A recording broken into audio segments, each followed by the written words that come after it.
आज का टॉपिक है स्क्वायर रूट के संबंधित कुछ क्वेश्चन है जो परीक्षा की दृष्टि से बहुत ही इम्पोर्टेंट होने वाले हैं, जो एसएससी और वनडे एग्जाम के लिए बहुत ही इम्पोर्टेंट होने वाले हैं आज के क्वेश्चन जो। और देखा जाए तो रेलवे का बहुत ही पसंदीदा क्वेश्चन जो होते हैं वही हम आज आपके लिए क्वेश्चन कुछ लेके आए हैं, जो बच्चे एग्जाम में अक्सर तो उसको स्किप करके चले आते हैं। तो देखते हैं आज का क्वेश्चन पहला क्या कहता है। पहला क्वेश्चन है जो क्वेश्चन है square root and cube root पे आधारित, जो बच्चे अक्सर लेंथी क्वेश्चन को देखकर और टाइम टेकिंग ना होने के कारण क्वेश्चन एग्जाम में छोड़ के चले आते हैं। आज के बाद आपको ऐसा नहीं होगा आपके साथ, जो आप क्वेश्चन जो हम करा रहे हैं उससे संबंधित आपकी क्वेश्चन परीक्षा में आ जाए और आप उसको छोड़ के आना पड़े। ठीक है दोस्तों, तो देखते हैं वीडियो शुरू करते हैं। वीडियो आपको पसंद आए तो प्लीज़ शेयर करें, सब्सक्राइब करें चैनल को और अपने दोस्तों को भेजें। तो क्वेश्चन कहता है, हमारा जो पहला क्वेश्चन कहता है उसको देखते हैं क्या कहता है। क्वेश्चन है √20 plus √20 plus √20 dot dot dot dot dot dot infinite तक संख्या ये पूछता है। तो दोस्तों ये क्वेश्चन जब परीक्षा में आ जाते हैं और ये क्वेश्चन रेलवे का बहुत ही पसंदीदा क्वेश्चन है, परीक्षा की दृष्टि से बहुत ही इंपॉर्टेंट। रेलवे हर एक परीक्षा हर एक शिफ्ट में एक ऐसा क्वेश्चन पूछता है। तो देखते हैं इसको कैसे हल करेंगे। सॉरी, संख्या दी है 20। तो दोस्तों आपको इस 20 का ऐसे गुणनखंड करने हैं जिसका अंतर 1 हो। इस 20 के ऐसे गुणनखंड करने हैं जिसका अंतर 1 हो। तो देखते हैं करके क्या होता है। हमने पहले मल्टीप्लाई किया, जैसे 2 × 10 20 हो गया, मगर इन दोनों का अंतर 1 नहीं है, तो हमारा ये गुणनखंड नहीं हो सकता है। और क्या हो सकता है 20 का गुणनखंड? 20 × 1, ये भी 20 होता है, मगर इन दोनों का अंतर 1 नहीं है, तो हमारा गुणनखंड ये भी नहीं हो सकता है। हमने आपको क्या बताया, वही गुणनखंड होना चाहिए जो 20 का अंतर 1 हो जिसका। तो देखते हैं, एक होगी संख्या 5 और एक होगी संख्या 4। इन दोनों का अगर हम डिफरेंस देखेंगे तो डिफरेंस 1 आता है। अब बच्चे सोचेंगे इसके 2 गुणनखंड होगा, अब इसमें संख्या का आंसर कौन सा होगा। बात ये होती है, मेन पॉइंट तो ये आएगा, संख्या तो गुणनखंड तो मैंने कर ली, अंतर भी 1 आ गया, मगर अब क्वेश्चन का आंसर 5 होगा या 4 होगा, ये मुझको देखना है। देखिए, तो इसको जानने के लिए क्वेश्चन में ये देखिए, क्वेश्चन में प्लस लगा है या माइनस लगा है। ठीक है दोस्तों, सॉरी। तो अगर प्लस लगा है तो संख्या हमारी जो बड़ी गुणनखंड होगी, जो बड़ी संख्या गुणनखंड की होगी, जो प्लस के लिए बड़ी संख्या होगी जो बड़ी होगी। तो इसमें बड़ी कौन सी है? 4 और 5। 5 और 4 में संख्या बड़ी कौन सी है हमारी? तो सबसे बड़ी संख्या 5 है। तो इस क्वेश्चन का आंसर हमारा बन जाएगा 5। ठीक है दोस्तों, इस क्वेश्चन का आंसर हमारा 5 बन जाएगा। ठीक है, और इसी जगह पर अगर हमारा प्लस की जगह अगर माइनस होता तो उसमें क्या करते हम? तो देखिए दोस्तों, उसके लिए हम क्या करते हैं, उसके लिए जैसे क्वेश्चन आ गया, क्वेश्चन आ गया 12 minus √12 minus √12 dot dot dot dot dot dot dot infinite तक पूछा क्वेश्चन। ठीक है दोस्तों, अब हमने आपको बताया इस संख्या की 12 के ऐसे गुणनखंड करिए जो 20 का अंतर 1 हो, जो 20 का अंतर 1 हो। तो मैंने देखा 4 × 12, इन दोनों का अंतर 1 आ रहा हमारा। ठीक है, एकदम सेटिफाई है। अब इसमें हमको कौन सा आंसर देना होगा? मैंने आपसे बोला अगर यहाँ पे संख्या प्लस दी है तो बड़ी संख्या होगी मेरी आंसर, अगर यहाँ संख्या माइनस है तो मेरी छोटी संख्या होगी। तो इस क्वेश्चन का आंसर जो होगा 3 होगा। दोस्तों इस क्वेश्चन का आंसर हमारा 3 होगा। तो मुझे उम्मीद है आपको समझ में आ रहा होगा। तो देखते हैं अगला क्वेश्चन हमारा क्या कह रहा है। अगला क्वेश्चन हमारा क्या कह रहा है उसको भी देखते हैं। ठीक है दोस्तों, आपको बड़ा आराम से समझना होगा। ठीक है, ना कि एकदम से आए और देखा चले गए, ऐसे नहीं समझ में आएगा। क्वेश्चन में एक एक नंबर बहुत ही इंपॉर्टेंट रोल निभाता है। आपको पता होगा, आप तो परीक्षा देते हैं, हम भी देते हैं, आपको पता होगा कि एक एक नंबर क्या वैल्यू होती है। देखते हैं नेक्स्ट क्वेश्चन कौन सा है। नेक्स्ट क्वेश्चन हमारा कह रहा है आपसे 56 माइनस अंडर रूट 56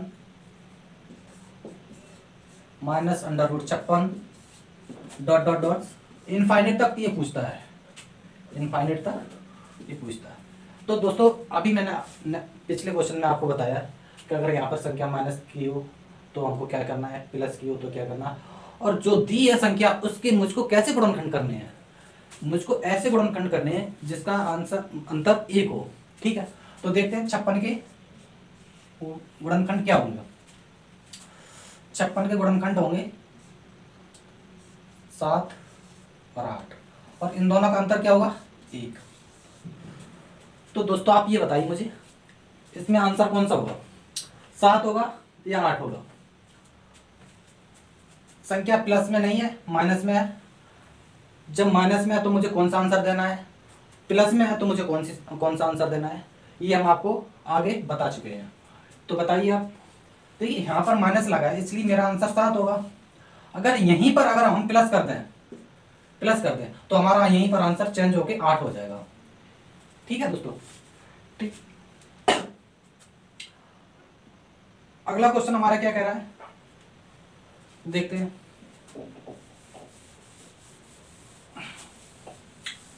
देखिए आपने प्लस और माइनस का तो सीख लिया है, प्लस और माइनस का सीख लिया, और यहीं पर अगर संख्या मल्टीप्लाई में आ जाए, आप देखना कि 20 plus under root 20 plus under root 20 dot dot dot infinite. इसका क्वेश्चन का आंसर आपको मुझे कमेंट बॉक्स में देना है। ठीक है, इस क्वेश्चन का आंसर मुझे कमेंट बॉक्स में देना है। देखते हैं आपको समझ में आया या नहीं आया। ठीक है, और एक क्वेश्चन और हम आपको दे रहे हैं, उसका भी कोई आंसर मुझे आपको कमेंट बॉक्स में देना है। Sorry, minus 72 under root 72 minus under root 72 infinite तक, ये भी पूछ रहा है। इन दोनों के क्वेश्चन के आंसर मुझे कमेंट बॉक्स में आप देना प्लीज, अगर आपको समझ में आ रहा है तो। ये संख्या होगी प्लस की, ये संख्या होगी माइनस की। अब क्वेश्चन अगर आ जाए आपसे under root 2 under root 2 under root 2 under root 2 under root 2 और अंडर रूट 2, इसका मान बताइए। क्वेश्चन पूछता है इसका मान बताओ। दोस्तों आपने प्लस का सीख लिया, माइनस का सीख लिया। अब यहीं पर अगर संख्या मल्टीप्लाई में आ गई फिर आप क्या करेंगे, देखते क्या करेंगे। देखिए जब ये संख्या जब आ जाए, ऐसी संख्या जब आ जाए, तो जब मल्टीप्लाई में संख्या आ जाए तो जो संख्या क्वेश्चन में दी जाती है उसका वही आंसर होता है। मगर उस पर क्या एक चीज होती है, यहाँ पर इनफाइनाइट तक पूछा है और यहाँ पर इनफाइनाइट तक, ये भी इनफाइनाइट तक पूछा है। इनफाइनाइट, इसका जो संख्या इसमें दी है उसका आंसर वही तब होगा जब संख्या इनफाइनाइट तक ही पूछी हो। इस संख्या को इनफाइनाइट तक जब पूछा होगा तभी उसी संख्या का आंसर वही होगा जो संख्या दी होगी। ना कि अगर ये संख्या यहाँ पर मान ली ये संख्या इनफाइनाइट तक है, संख्या जब ऐसी मल्टीप्लाई में जब संख्या दी होगी तो संख्या का वही आंसर तभी होगा जब संख्या इनफाइनाइट तक पूछी होगी। और संख्या इनफाइनाइट तक नहीं पूछी है तो इसका आंसर वही नहीं होगा, तो इसका आंसर चेंज हो जाएगा। तो संख्या जब चेंज हो जाए, अगर चेंज हो गया मान लो, इसका तो आंसर यही हो गया, इस क्वेश्चन का आंसर हो गया 2। ठीक है दोस्तों, अब संख्या अगर यहाँ पर इनफाइनाइट दिया है, अब यहाँ पर अगर इनफाइनाइट नहीं दिया हो, जैसे ये दिया है,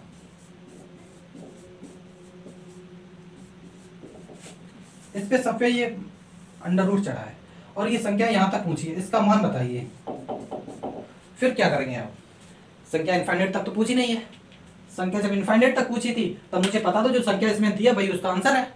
अब संख्या यहाँ पर आके फंस गई है कि संख्या इनफाइनाइट तक नहीं पूछी है, संख्या का मान पूछा है कि √2 मल्टीप्लाई √2 मल्टीप्लाई √2 मल्टीप्लाई √2।